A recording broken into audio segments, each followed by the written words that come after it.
Hello সবাইকে, আমি তনু আর আমার ছোট্ট একটা মিনি ব্লগে তোমাদের অনেক অনেক ভালোবাসা। দিনটা ছিল তোমার ওই 12ই জুন, তাই এই সাজগোজ আর কি। 12ই জুন বলতে আমাদের অ্যানিভার্সারি ছিল। এইদিকে তো আমরাও সুন্দর করে সেজেছি আর মাম্মাকেও সুন্দরভাবে রেডি করে দিয়েছিলাম, যেহেতু এতটা গরম তাই ওকে অন্য আর কি ভালো একটু হেভি জামা পরাইনি, হালকা পাতলা জামা পরেছিলাম। তো এদিকে তার দাদা আবার তাকে রাগাচ্ছিল, দেখ তোর বাবা মা কি সুন্দর, সবাই সুন্দর সেজেছে, তোকে দেখ কি জামা প্যান্ট পরিয়েছে। তাই সে রেগে গিয়ে আর কি সোফার ওপর শুয়ে পড়েছে। তো একটু মজার ব্যাপার হলো, যাই হোক। তারপর আমরা বসে গেছি এখন ফটো টটো তুলতে আর কেক কাটিং করতে। এদিকে তো বিকেলবেলা সবাই চলে এসেছিলো। বিকেলবেলা বলতে তোমার 8টা এরকম দিকে সবাই চলে এসেছিলো। দিদি ওরা এসছে আর মাম্মার বন্ধুরা, ওর মা আর ওই একটা কাকু কাকিমাকে বলা হয়েছিল, তো সবাই কিন্তু চলে এসেছিলো। আর এইদিকে তো আমি সারাদিনে কোনো ব্লগটা করিনি, তোমার ওই একেবারে সেজে গুজে তারপর ব্লগটা আর কি আমি স্টার্ট করি। তো ভাবলাম সারাদিনে ব্লগ করবো, ভেবেছিলাম যে কী ব্লগ করবো, একেবারে বিকেল থেকেই স্টার্ট করবো, সবাই লোকজন আসবে তখন থেকেই আর কি স্টার্ট করবো, তখন সবাই আর কি দেখতে পাবে। তো সুন্দরভাবে এখন দেখো আমরা এখন কেক কাটিং হয়ে গেছে।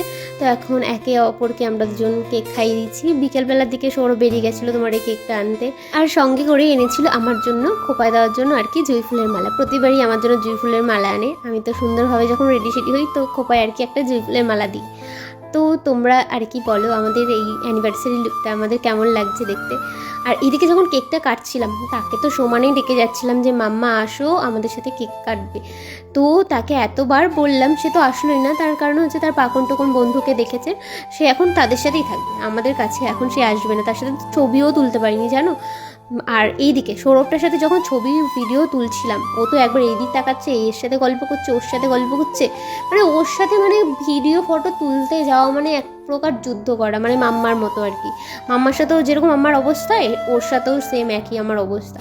ও তো খুবই লাজুক একটা মানে ছেলে, ভীষণই লজ্জা পায়, সবাই রয়েছে যেহেতু, মানে ও আর কি লজ্জা পাচ্ছিল এই ব্যাপারে আর কি।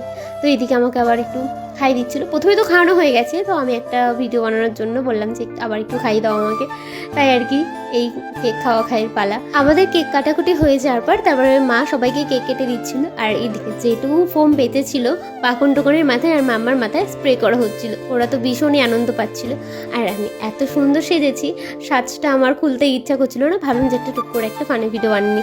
তো তারপর বানানো হয়ে যাওয়ার পর ড্রেস চেঞ্জ করে নিচে চলে আসি। আর এইদিকে হচ্ছে আমি খেতে বসেছি আর আমার মাম্মা আমাকে খেতে দিচ্ছিল।